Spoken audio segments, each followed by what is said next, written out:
The U.S. military makes history as North Korea attempts to join the historically small group of nations with the ability to send a nuclear weapon across thousands of miles.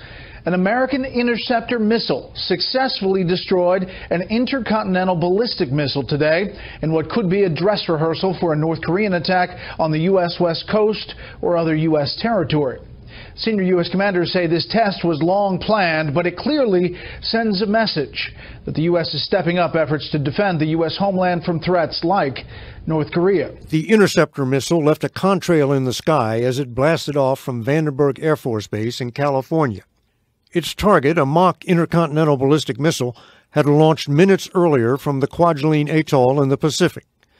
The interceptor released its kill vehicle to maneuver itself into the path of the incoming ICBM, aiming to destroy it by the sheer force of the impact, a bullet hitting a bullet. The Pentagon's Missile Defense Agency said the kill vehicle intercepted and destroyed the target in a direct collision. 36 interceptors are based in silos in California and Alaska, but this was the first test against a missile traveling at the trajectory and speed of an ICBM, a weapon which could threaten the U.S. mainland with a nuclear warhead. North Korea continues developing shorter-range missiles, and its leader, Kim Jong-un, has announced he intends to launch an ICBM sometime this year. Before this latest test, the missile defense system had a track record of 9 successful intercepts in 17 tries against other types of missiles. Despite that modest record, General Laurie Robinson, the head of Northern Command, which operates the missile defense system, assured Congress it would work.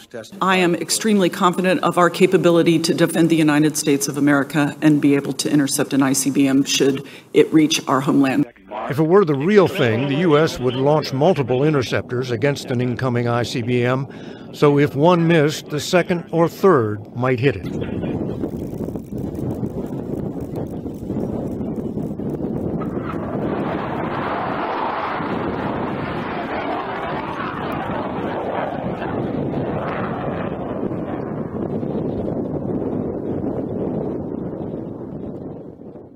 The United States now has 2 aircraft carriers off the Korean peninsula in the East Sea, an unusual move amid heightened tensions with North Korea. According to the U.S. Pacific Fleet, the USS Ronald Reagan is set to conduct operations with the USS Carl Vinson in the area as early as Wednesday.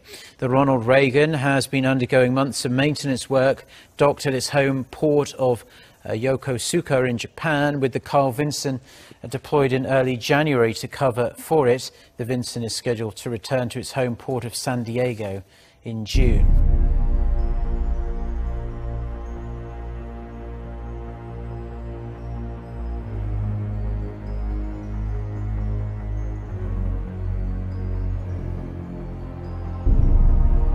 Pro-Assad fighters, supported by Tehran, have begun conducting patrols near the southern Syrian town of Al-Tanif, which is home to a U.S. training camp for moderate Syrian militias battling the Islamic State, said the Pentagon spokesman Captain Jeff Davis.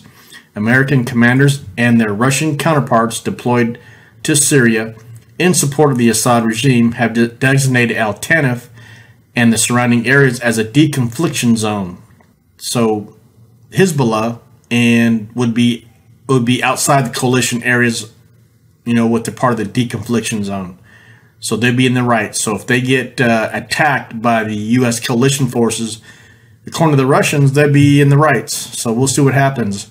Quote, "We continue to see massive forces, and we are concerned about that," Captain Davis said, told reporters at the Pentagon Tuesday. "These patrols are unacceptable and threaten coalition forces operating within the deconfliction zones," he said, adding that the American forces would defend themselves should regime troops attempt to breach the zone. Hezbollah, also known as the Resistance, has long been seen by supporters as the defenders of Lebanon. They fought Israel during the 2006 war and drew praise from the Arab world.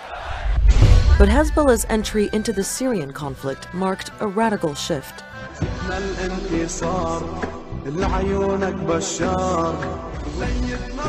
Leader Hassan Nasrallah opened a new battlefront to fight on behalf of Bashar al-Assad against Syrian opposition forces and Daesh.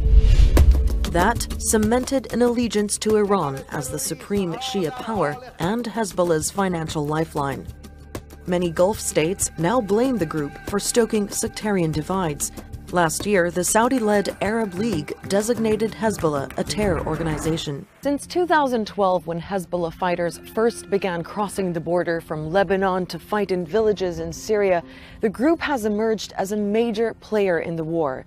And Hezbollah's leader, Hassan Nasrallah, has made it clear that his group won't be retreating from Syria until Bashar al-Assad's regime regains full control. We must stay until this goal is reached, whether that is with extremist groups' withdrawal from Syria or with a political solution.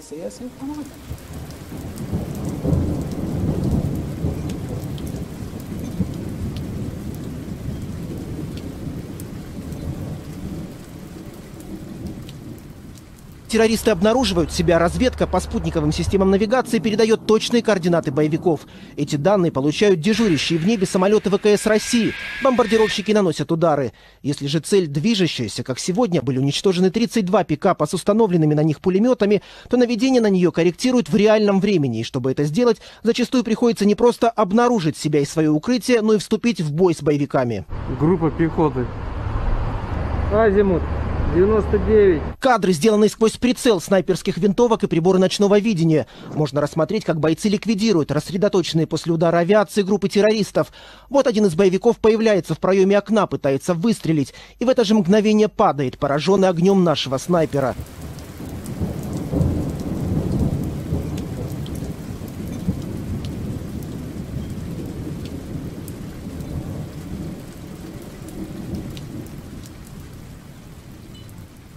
The U.S. government has confirmed it has started sending arms to Kurdish militia groups fighting against Islamic State in Syria. Indeed, we have a confirmation from the Pentagon. We sent a request and got a confirmation from the Pentagon spokesperson Eric Pahon, who told us that this move represented the early steps to prepare for the eventual liberation of Raqqa, which the Islamic State, as we know, has declared it as the capital of its self-proclaimed caliphate. He also said that overall the equipment the U.S.-led coalition will provide to the SDF, meaning the Syrian Democratic Forces, includes small arms, ammunition, heavy machine guns and weapons capable of defeating specific threats our partner forces are expected to encounter as they take the fight to a desperate enemy such as heavily armored vehicle-borne IEDs. That was the end of the statement, confirming that the U.S. will now supply the Kurdish elements of the SDF in Syria with weaponry. We should be using the Kurdish. We should be arming the Kurdish. They've proven to be the best fighters. They've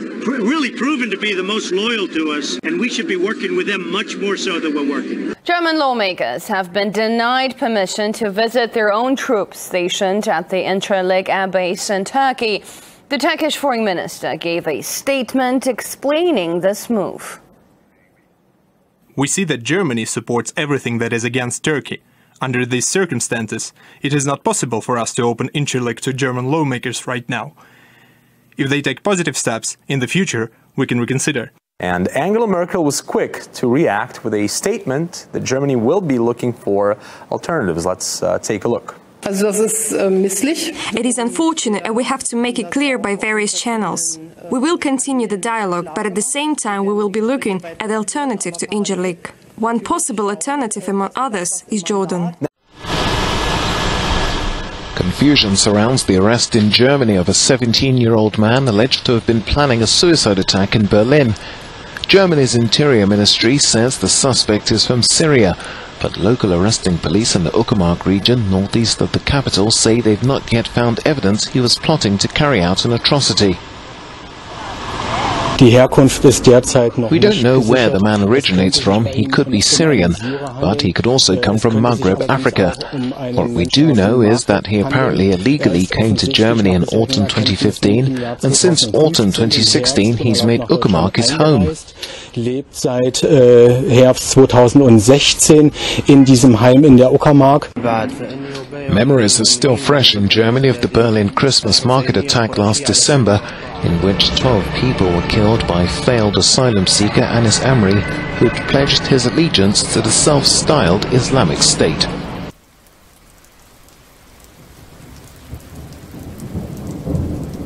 First, we begin with some breaking news now in Afghanistan. There has been an explosion in a diplomatic quarter of Kabul near the presidential palace. Huge clouds of black smoke could be seen above the city center, and windows and doors were blown off their hinges, landing hundreds of meters from the blast site.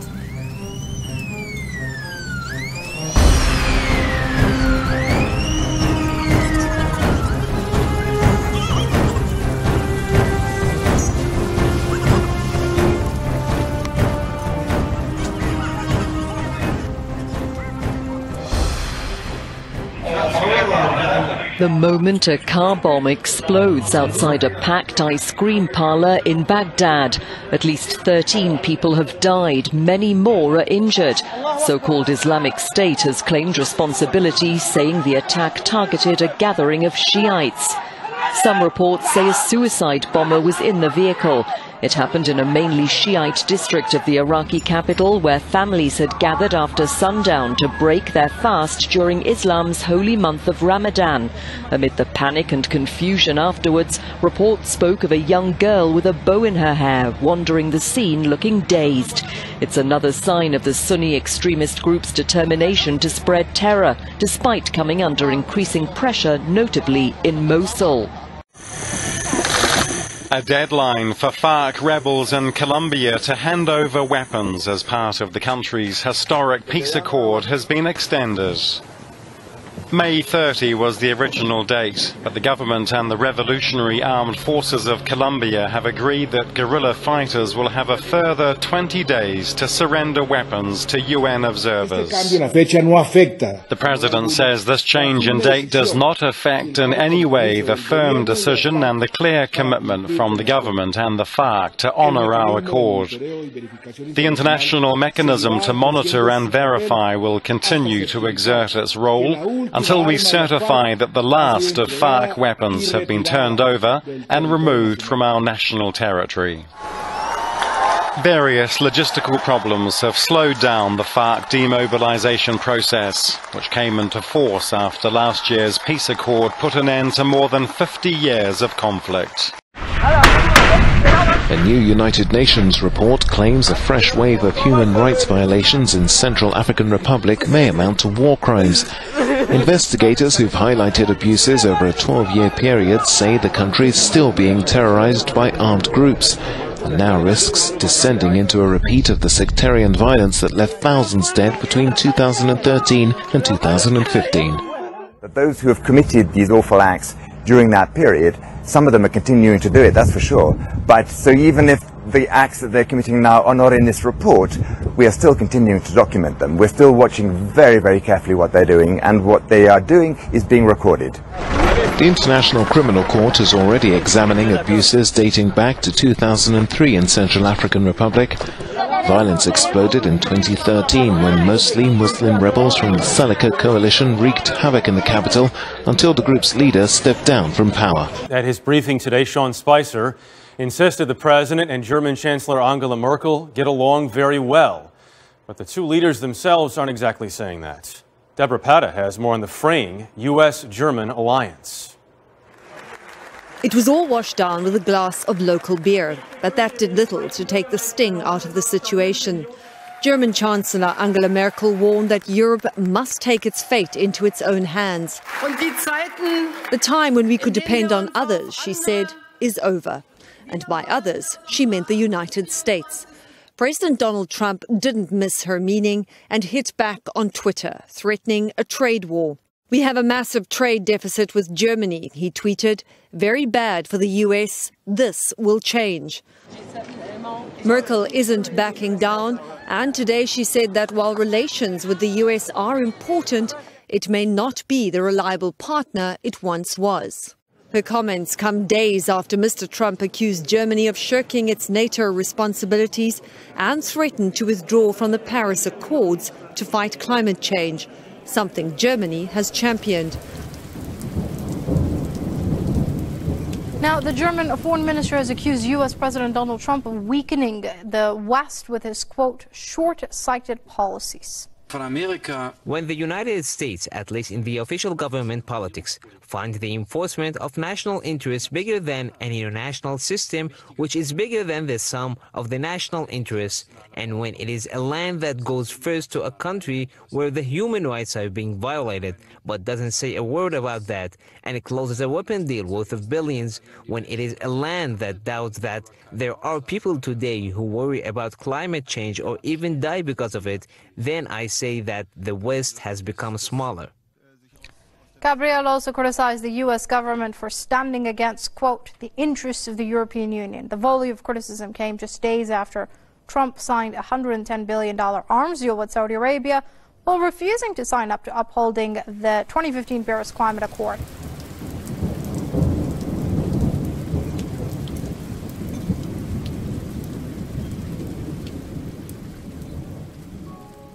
United Nations Chief Antonio Guterres said on Tuesday he is trying to convince U.S. President Donald Trump's administration of the value of investing in foreign aid and diplomacy.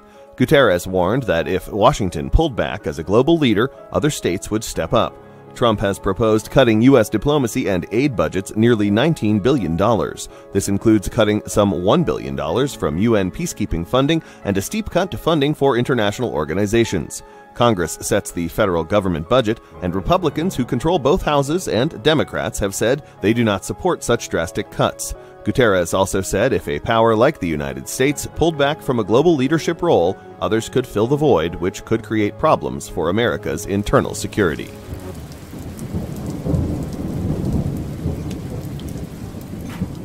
On Tuesday, the prime ministers of the 5 Nordic countries posted a photograph of themselves gathered around a soccer ball, referencing the image that went viral last week of President Donald Trump holding a glowing orb surrounded by Saudi King Salman and Egyptian President Abdel Fattah el-Sisi. If you'll recall, that eerie image was given the Photoshop treatment by Twitter and Instagram users everywhere to enhance its inherent villainous comic book quality, making it seem as if the Don and his cohorts were plotting world domination.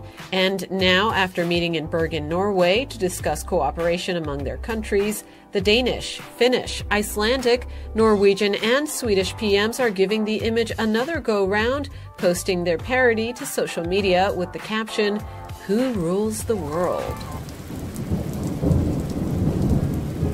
Over the weekend, legendary actor Robert De Niro blasted the current state of America while speaking at Brown University, putting the country's political situation, quote-unquote, in movie terms for students to understand.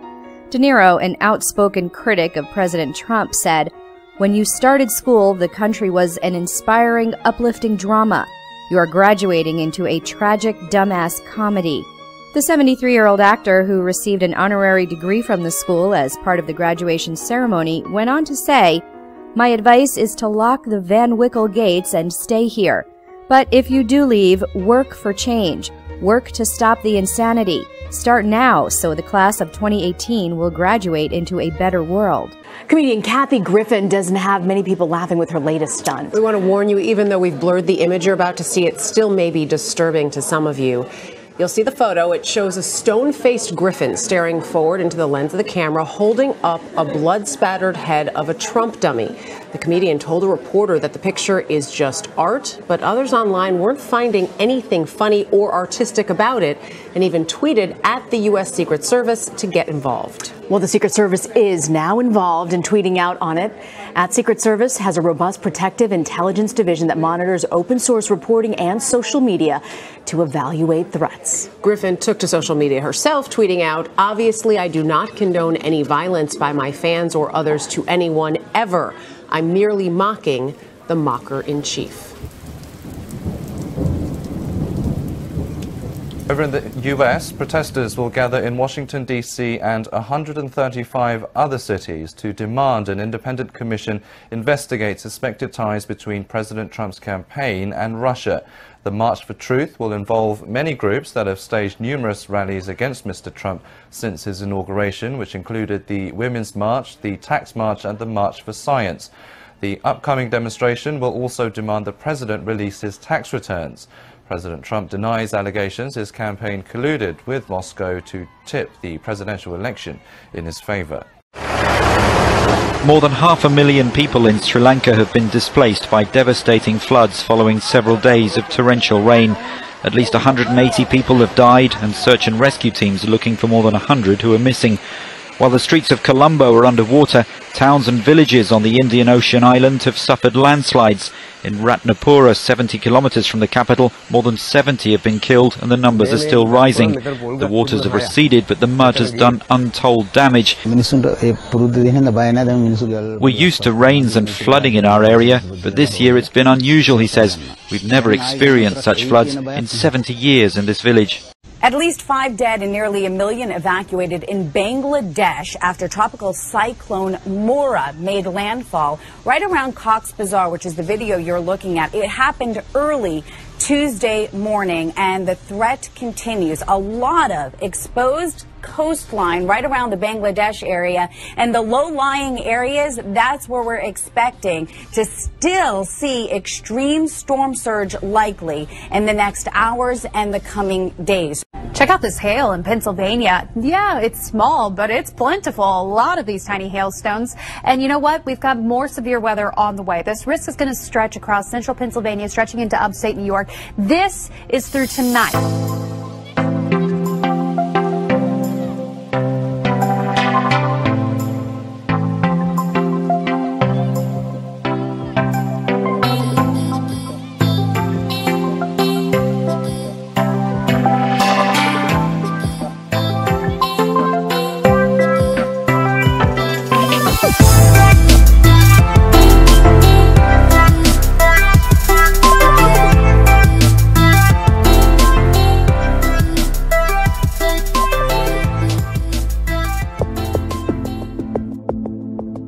A billionaire space entrepreneur has said he thinks aliens have visited Earth and are still here. Hotel mogul Robert Bigelow, also head of Bigelow Aerospace, made the comments during a 60 Minutes interview Sunday after correspondent Laura Logan asked him if he believed in aliens. He responded, "I'm absolutely convinced that's all there is to it." She followed up with the question, "Do you also believe that UFOs have come to Earth?" Bigelow said, "There has been and is an existing presence, an ET presence. And I spent millions and millions. I probably spent more as an individual than anybody else in the United States has ever spent on this subject." And when he was asked about finding other forms of intelligent life in space, he told Logan, "You don't have to go anywhere. It's just like right under people's noses." Despite his certainty, he reportedly refused to provide details backing up these claims. However, he's reportedly told a story in the past about his grandparents encountering an illuminated red object in the Nevada desert. Bigelow primarily talked to Logan about his company's venture with NASA to develop expandable spacecraft, which he has previously said could one day be a first step toward a permanent settlement on the lunar surface. Now this is something parents in one town were happy to see caught on camera.